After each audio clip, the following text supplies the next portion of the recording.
pong mga sangkap: bawang, sibuyas, shredded boiled chicken meat, kinchay, carrots, dried wood ear mushroom or tenga ng daga, cabbage, boiled eggs, chicken broth, vermicelli or sotanghon. Inapan po, maglagay ng mantika, painitin at ilagay ang bawang. Hintayin lamang po itong maging golden brown.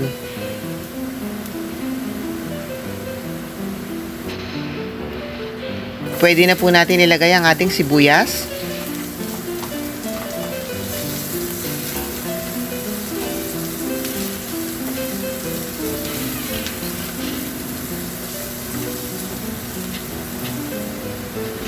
Isunod na po natin ang ating boiled chicken meat. Igigisa lamang po natin ito.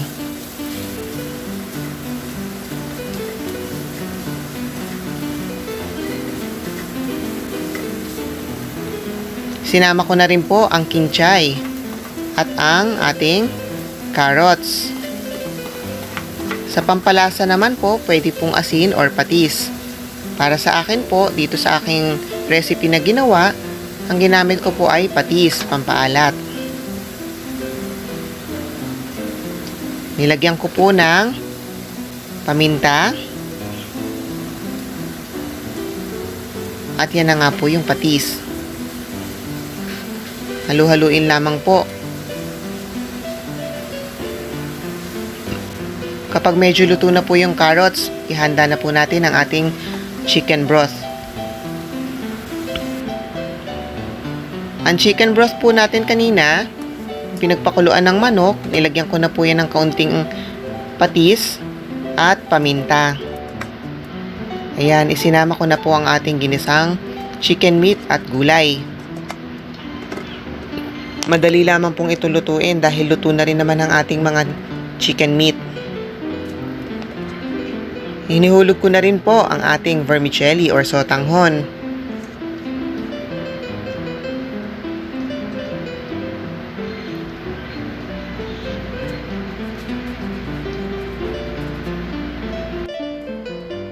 Inilagay ko na rin po ang tenga ng daga or dried ear mushroom. Nagdagdag po ako ng konting patis at dinagdagan ko na rin po ng konting tubig dahil aalsa pa po yung sotanghon. Inilagay ko na rin po ang ating cabbage. Sa pampakulay po nito, pwede tayo maglagay ng konting atsuete. Ayan, luto na po. Kain na po tayo. Ito po ang aking version ng chicken sotanghon soup. Sana ma-enjoy nyo po. Thanks for watching. Like, share, and follow for more.